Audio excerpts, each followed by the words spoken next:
For today's video, biyahe tayo kay Angkas tsaka kay Joyride. Bali sabay na yan, dual apps. Kung magkano nga ba ang kaya natin kitain sa isang araw. So time check tayo, ngayon ay 4:53 AM na. So maraming magsasabi siguro dyan na bawal daw yung dual apps. So itatry lang natin ngayon mag dual apps. Pero para sa akin naman, hindi siya considered bawal kasi siguro sa rider diskarte na niya yun. Kasi nga naman pagka may time na yung booking sa Angkas mahina, tapos sa Joyride malakas, o di kaya baliktad, si Joyride mahina, si Angkas malakas. May mga pagkakataon kasi na ganoon. Hindi naman sa lahat ng oras maganda ang booking. Kaya yung iba nagdo-dual apps talaga. Tsaka kagaya ko, parehas ng insurance nitong Joyride tsaka Angkas ko, binayaran ko. Pati yung helmet, yung jersey, uniform, bayad ko rin yun. So, para sa akin, okay lang na dual apps gamitin ko. Tsaka, importante, hindi mo naman hinabal-habal eh. Importante, nakabook. Kumbaga, nakalagay sa system na yung pasahero mo, tapos yung itsura ng motor mo, yung plate number mo. Tsaka talaga sa panahon ngayon, diskarte na lang talaga eh. Kung nakapasok nga ako ng maaga-aga sa Mubit itatry natin yung triple apps eh. 4:59 AM pa lang naman. Hintay muna ako ng booking dito. May 6 ngayon na Tuesday ngayon. So napasukan tayo ng booking ni Joyride. Papunta ng Giginto, Bulacan. So accept na natin to. 5 AM ngayon. 299 agad. Okay, so tingnan natin yung driver earnings. Bali ang net earnings natin ay 239. Biyahin na natin to. Depende rin kasi sa starting point mo kung saan ka magsisimula, kung saan ang lugar mo. Halimbawa, taga dito ako sa Muson, San Jose del Monte. Accessible sa lahat to, yung mga, lalo sa umaga, yung mga papasok ng Manila, Quezon City, pwede rin sa Bukawi, Santa Maria. Pero kagaya nito, papunta siya ng Giginto, Bulacan. So ang Giginto, lagpas siya ng Bukawi. So first time ko doon mapunta ng Giginto, ganito kaaga. Malalaman natin mamaya kung may booking pa pabalik. Tapos syempre pag nakakuha ka ng book, kasi naka dual apps nga tayo eh. Pagkakuha mo ng book, either Joyride or Angkas, i-off mo yung isa, patayin mo yung isa, para hindi ka muna mapasukan ng booking. So ihatid mo muna yung isa, kalbawa ito, Joyride, sa Joyride app to. Ihatid ko muna siya ng Giginto. Pagdating sa Giginto, Bulacan, i-on ko na ulit yung Angkas app. So ito, malapit na tayo sa pick-up location. Malitawagan na natin si passenger ngayon kung saan siya banda. Bayin po. Welta ko lang, ma'am.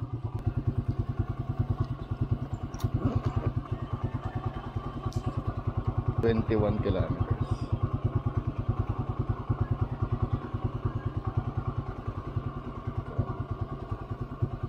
Okay na po.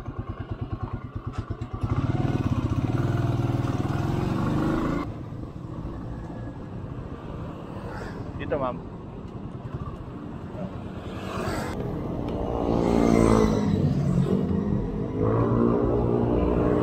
So unang booking ay 300. 1, 2, 3. Okay. 299 complete trip. Ay i-on na rin pala natin yung isa, yung Angkas app.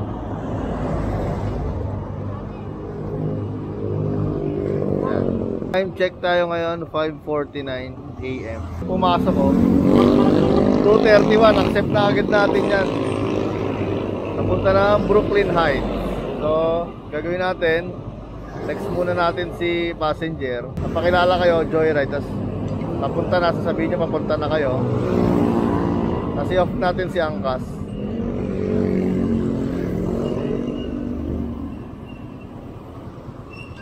Yan, medyo malapit-lapit lang. Medyo baha pala rito.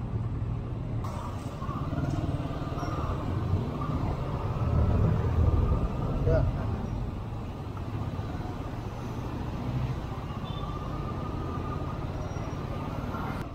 So So sa 231, ang pinaka net earning natin doon ay 184 lang. Kenneth po. Kenneth yan. Welta ko lang sir. Gcash payment kay sir no? Sige po. 16 kilometers. Okay na sir?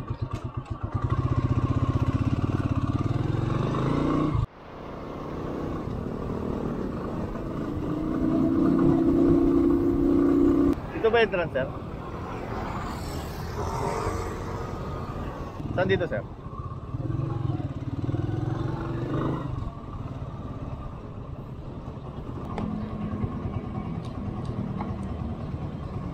Number mo wala. 0917. Thank you sir ah. So i-complete trip na natin siya kasi nagbayad na si sir sa Gcash. Bali 231 yung kanyang bill. Ang ibinayad niya ay 240. So, may 9 pesos na tip. Thank you. Time check tayo ngayon 6:36. Bali 1 hour and 36 minutes. Nakaka 540 plus na tayo. Mag-alas 7 na, 6:58 AM. Wala pa rin tayong nakukuha ang pangatlong booking. Bali pagka ganyan ang ginagawa ko, gumagapang ako papalapit sa starting point ko, which is sa bahay, sa Muson. Tapos kasi alas 7 na eh. So ganun talaga dahil iba on the way na papasok sa trabaho. Pero meron pa yan, makakuha pa tayo niyan mamaya. Kasi yung iba naman alas 9 yung pasok, alas 10 yung pasok. May mga ganun eh. So dito ako ngayon sa may Heritage Homes. Ang lusot nito sa may Loma de Gato na. So ito na yung sinasabi natin. Nakakuha na ako ulit 85 pesos. Ang driver earnings doon ay 68 pesos. Accept na natin yan. Tawagan na natin siya. Arrive at pick up na tayo. Hello po. Sir, nandito na ako sa pick up location, sir. Phase 3 po. Pa? Phase 3. Teka, tatanong ko po kasi iba po yung pick up location. Dito lang po sa gate eh. Oo, wala po kasing phase 3 sa Green Corps, kuya eh. Malapit lang po ba yan, ma'am? Papasok pa po. Pasok ka po dyan sa may pinaka-entrance. Sige ma'am, pagtatanong ko po ha.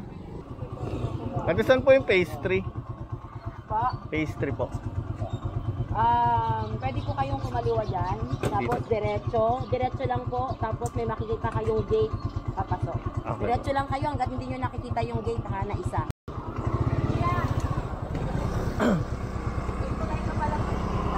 May kalayuan pa po yun. Oo, malayo kayo dun kasi. Dun na yun. Ay nako. Ito po yung rotonda, di ba? Ah, Bumaba ka. May makikita kang klabaw sa baba. okay. Kaliwa ka. Tumbukin mo yung dulo nun. Pagdating sa dulo, kanan ka nasa left yung dulo. Salamat po. Ako, mahirap yung ganito. Yung mga ganitong senaryo, kasi tingnan nyo ah. Yung pick up location na nilalagay ng iba, ayan, Green Forbes Residences. So dito lang siya sa gate. Kaya mga ganyan, dito lang siya sa gate, naka-pin. Pero nung tinawagan ko, sabi phase 3 daw. Eh yung phase 3, sabi nung mga napagtanungan ko, dire-diretsuhin pa daw. Tapos may kakananan, tapos may tulay pa raw na ano eh. Kumbaga, malayo. Kinlaro ko kung ano eh, kung may kalayuan, medyo malayo daw.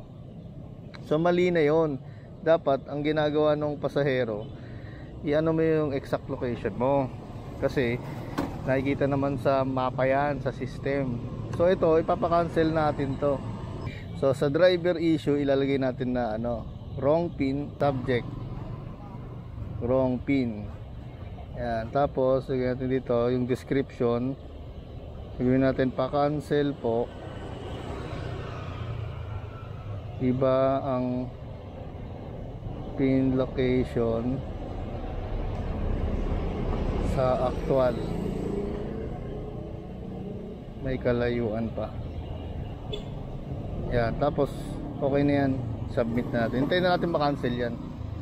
Yun, i-remind ko rin yung pasahero na kung gusto niya, i-cancel niya. Sabi ko, paki-cancel na lang po. Pasensya na po, wrong pin kayo. So, tayong mga rider, huwag tayong manghihinayang sa ganyan. So, yun, so na-cancel na siya ng automatic. Hintayin na lang tayo ng next booking ulit. Sayang yun, layo ng nabyahe ko, pero hindi dapat tinotolerate yung ganong mga pasahero. Ay, pumasok panibago. Ay, kaso Allegra Heights na naman. Malayo ikutan ito eh. Logi na dito. Layo yan, no? 3.6 km, pick up pa lang. So, auto cancel agad yan. Tayo na lang tayo panibagong booking ulit. Pwede natin on ulit tong si Angkas App. Yun. Okay, ito sa ano lang to, simbahan to sa may bisita. So, accept na natin yan. Tapos puntahan na natin yung customer agad. So itong pangatlong passenger, ano lang siya, 250 meters lang. Dito na agad tayo. Ito yung simbahan eh. Dana?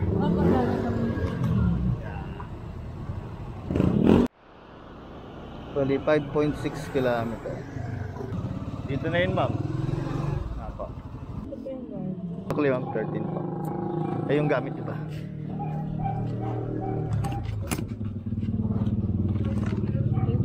Salamat po. Bali nagbayad siya ng 100, nagsukli tayo ng 13. Hintay ulit tayo ng pasahero.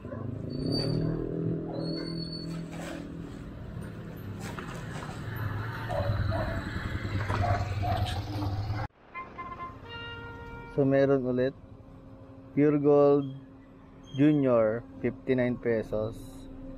Tingnan natin kung gaano kalayo yung pick up location.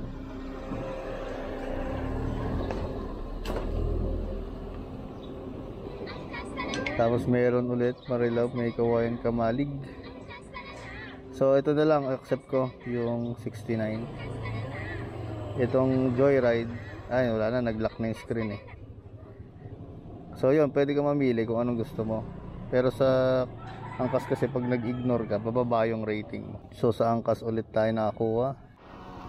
Grabe, may mga pagkakataon talaga na ano, ganito ka rough road yung dadaanan. Hindi madali ang buhay ng MC Taxi. Pero may pagkakataon na ano, malaki ang kita.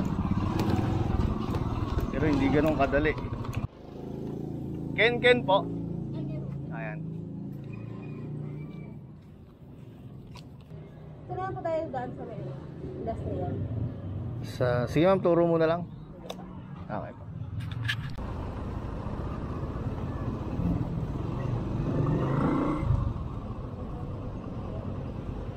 Okay. So ang fare ni ma'am ay 87 lang. Ang net earnings ko ay 69. Pero nag 100 na binigay niya, hindi na niya kinuha yung sukle. So drop off na tayo dito.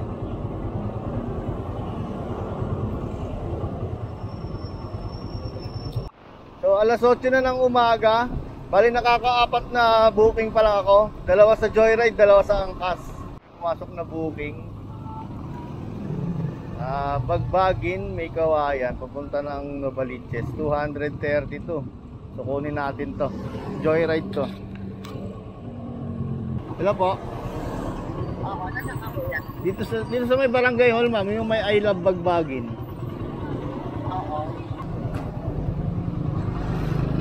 Malayo ba yung kuya? Bagbag Barangay Hall, tingnan natin ma'am. Mga 11 kilometers lang naman po. Salamat po. Sige po. Pamasahe ni ma'am ay 232. Tingnan natin kung kano yung binigay niya. 235. So okay na rin, may 3 na sobra. Pwede na akong mag-set destination sa Angkas papunta sa bahay. Kasi medyo lumayo na ako eh. Oops, mayroong Joyride. Novaliches lang din. Tatirahin ko muna pala to. I-accept ko muna to. 79 din.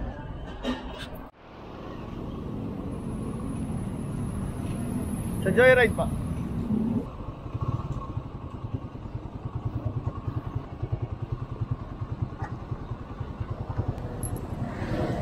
Okay po.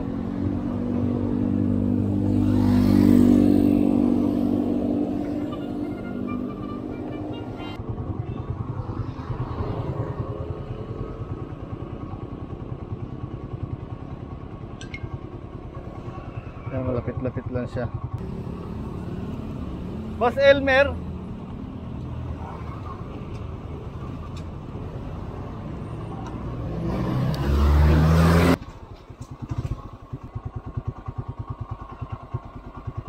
okay, time check tayo. 9:58 AM na, alas 10 na.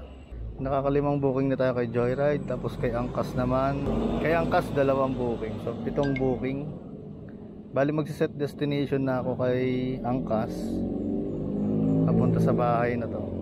Yan, doon tayo nag-set destination sa San Jose del Monte New City Hall. Kadalasan kasi dapat alas 12 nakauwi na ako. So ang current location natin ngayon, nandito tayo sa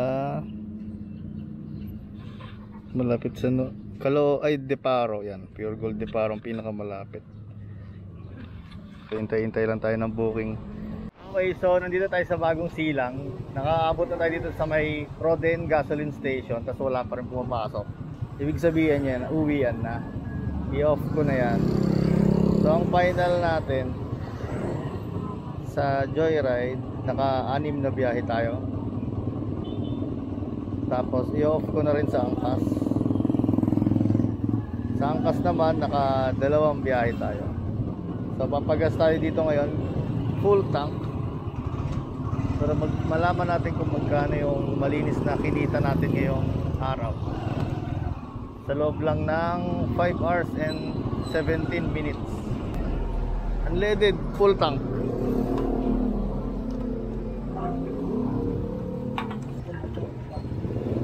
Local pa yung ano. Naka 2.766 liters tayo ngayon. Ito total na natin ngayon yung kinita natin sa pagbiyahe kay Angkas tsaka kay Joyride sa loob lamang ng 5 oras. Tapos ibabawas natin yung 20% kasi 80% lang sa atin doon. So ito yung computation ko.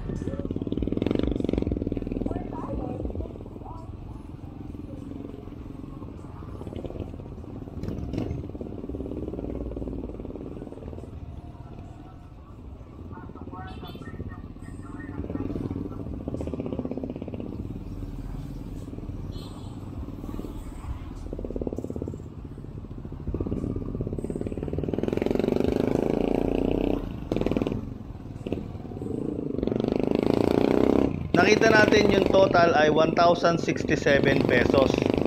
So ito times natin siya sa 0.8 kasi 80% lang nun yung sa atin. Less 20% kasi commission ni Angkas tsaka ni Joyride.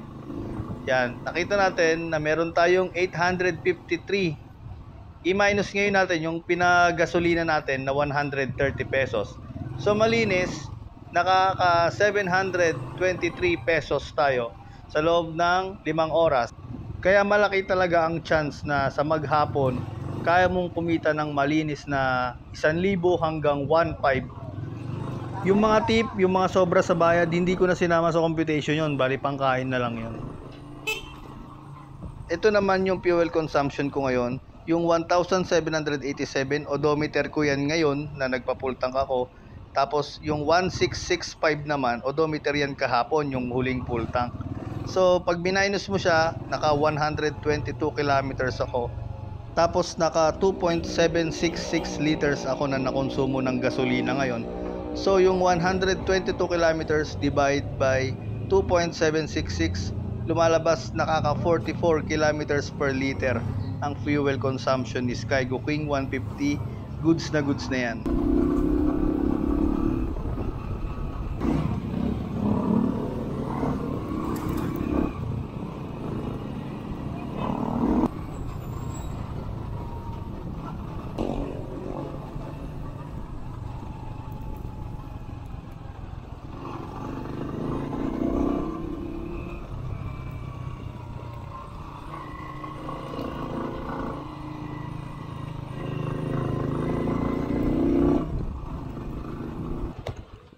So touchdown, time check.